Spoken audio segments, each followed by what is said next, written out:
Two bells struck in the morning of our 45th day. The storm struck. All hands, all hands.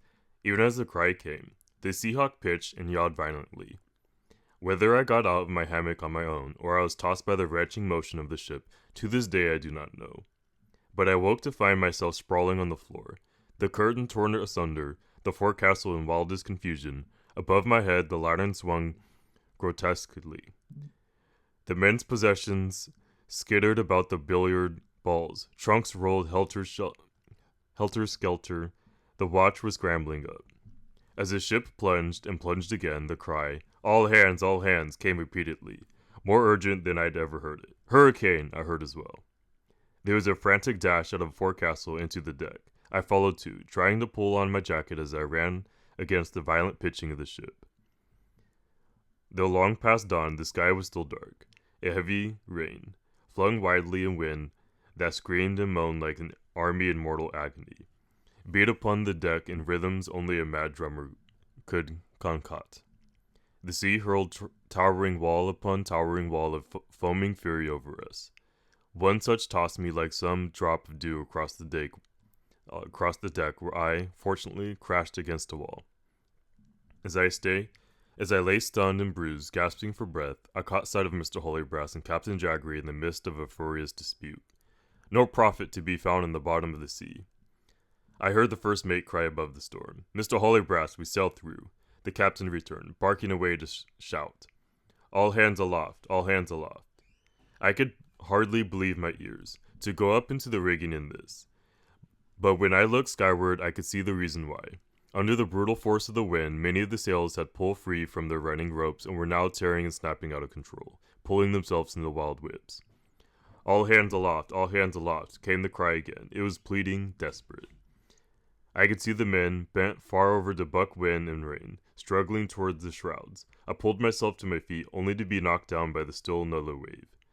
Again I staggered up, grasping a rope, managing to hold on with what strength of my two hands. Now I was able to stand, but just barely. Slowly I made my way toward the forward mast. When I reached it, it seemed to take forever. Captain Jaggery was already there, trying frantically to lash down ropes and rigging. What shall I do? I shouted to his back. Shouting was the only way I could make myself heard. Cut away the foreyard before it pulls the mast down, he yelled back. I'm not certain he realized it was me. Do you have a knife? He called. No. Even as he reached into a back pocket, he turned. When he saw it was me, he hesitated. A knife, I cried. He handed one to me. Where? Didn't you hear me? He cried, gesticulating wildly.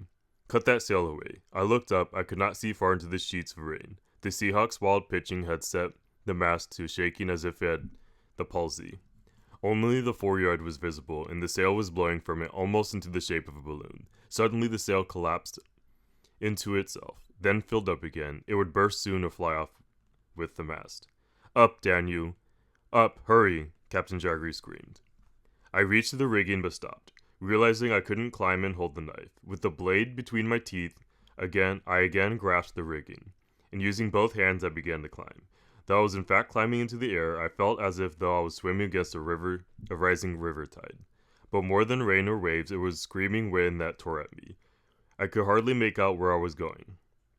To make matters worse, my wet and heavy hair, like a horse's tail, kept whipping across my face. I might have been blindfolded.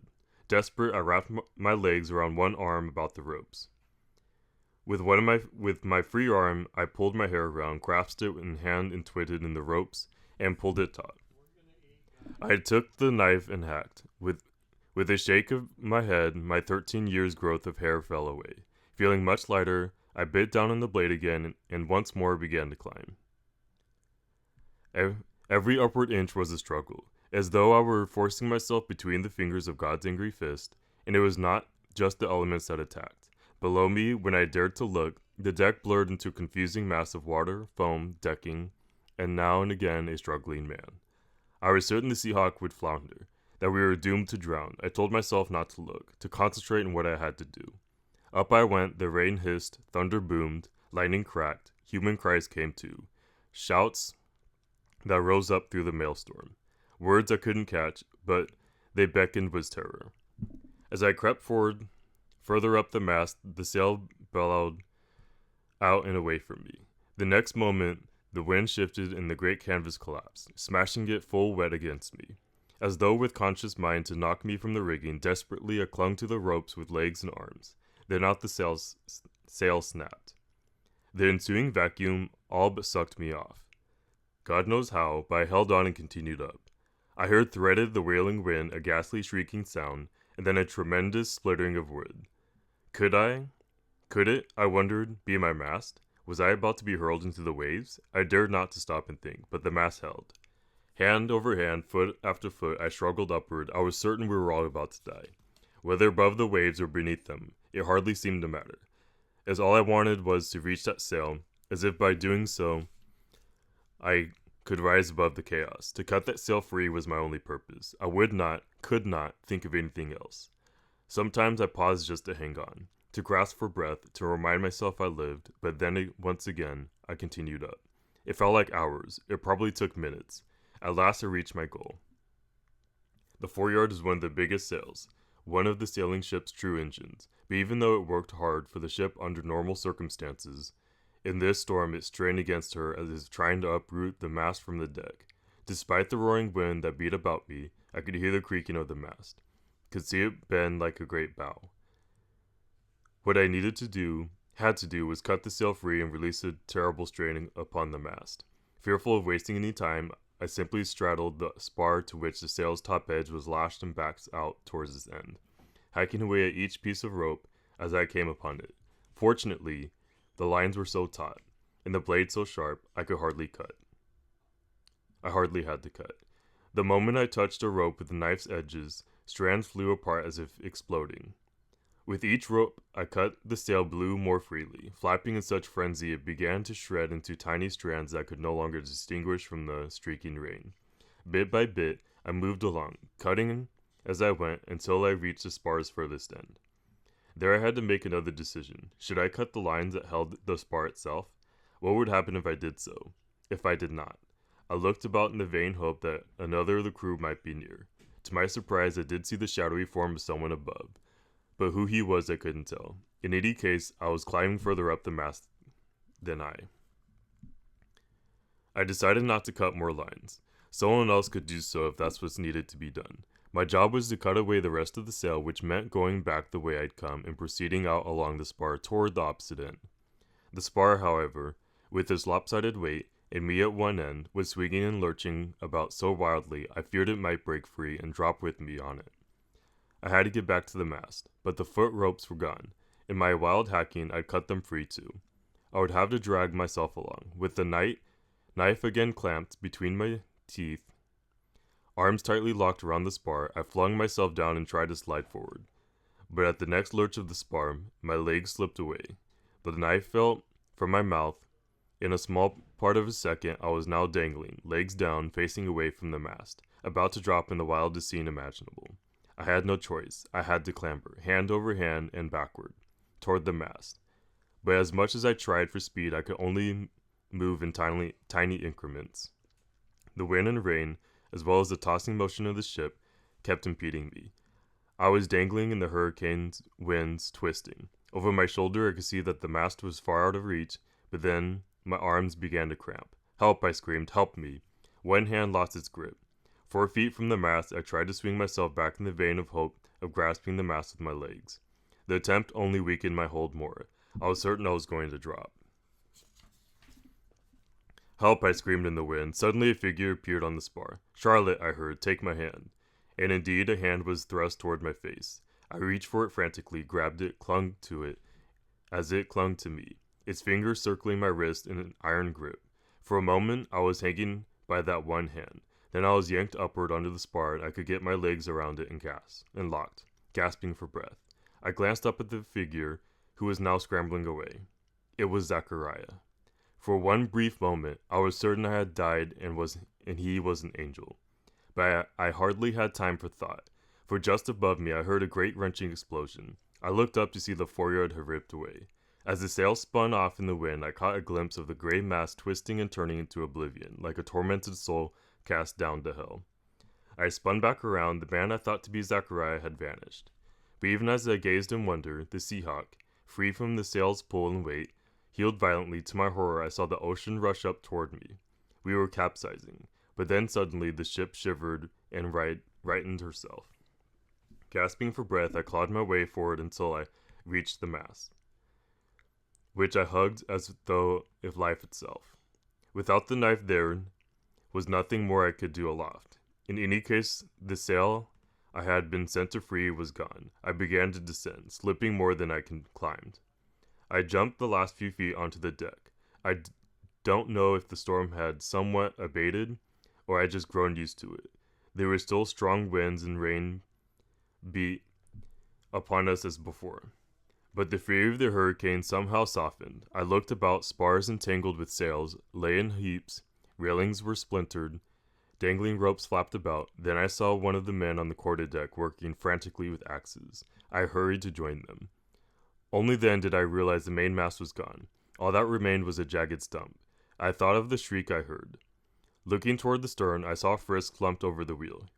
His great arms were spread wide, his hands clutching the wheel spokes. He could not have stayed upright had he not been lashed into place. I joined the men. Beneath the continual, if now somewhat slackened downpour, we all pulled at the great mound and down spars and sails. Those were the dragging overboard. We cut loose and let go.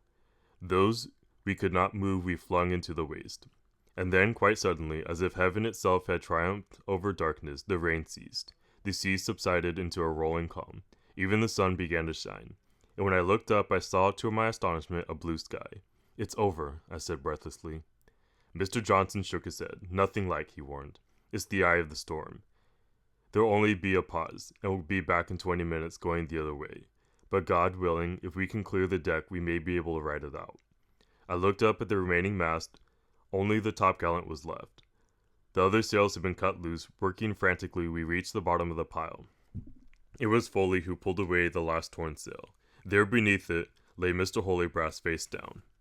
A knife was stuck in his back, plunged so deeply that only the scrimshaw handle could be seen.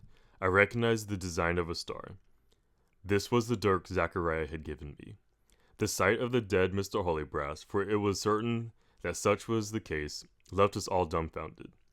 For after all we'd been through in the storm, it's hardly to be wondered that we made no response. We were too drained, too numb. "What is it?" came a voice. We turned to see Captain Jackery. He was looking much like the rest of us, wild and disheveled. We stepped aside. No one said a word. He came forward. For a moment he too did nothing but stare at the body. Then he knelt and touched the man's face, the back of his neck. For a moment he hesitated, then pulled Mr. Holybrass's arm from where it lay twisted under his body. The dead man clutched something in his hands. The captain managed to pry the fingers open and plucked away what Mr. Holybrass had been holding. He held it up. It was my handkerchief. The captain now used the handkerchief to grasp the handle of the knife and pull it from the dead man's back. He stood up. He was looking directly at me. At last he turned toward the sky. It was darkening again, and the sea had begun to heave in growing swells. "We shall have 15 more minutes before the storm returns," he announced. "I want this body removed and placed in the steerage. In the available time, the rest of you clear the deck. Mr. Johnson's watch shall man the pumps first. 2 from Mr. Holybrass's watch will hold the wheel, and the rest can stay in the forecastle. I will call a rotation, now quickly." The captain's orders carried out in silence. Dillingham and Grimes took Mr. Holybrass's body below. The rest of us roamed the decks alone or in pairs, flinging broken bits of the mast, sail, and spar into sea, or trying to tie down what was possible to save by lashing it on deck. I followed along, doing what I could, my mind a jumble. Not a word was spoken regarding Mr. Holybrass or his death. As extraordinary as the event was, there was no time, no mind to consider it. As predicted, the storm struck within the quarter hour and with as much fury as before. But the Seahawk, with one mast and but a single sail hung, was more fit to ride it out. I rushed to the top cargo, where the pumps were. They were simple suction cups, each capable of being worked by as few as 2. Before we were Grimes, Keach, Mr. Johnson, and myself, who heaved the handles in the cold, wet, and lurching darkness, as though our lives depended on it, which they did. Again the Seahawk became a mere toy to the elements. Wind shrieked and howled. More than one water poured over us from above. or the ship heeled to the gunwales, bringing hearts to mouths. For the merest second, we would balance on the brink of capsizing while we pumped the greater will than ever. It was as if that rhythmic action was the true beating of our own hearts, as if we were going to stop for more than a moment.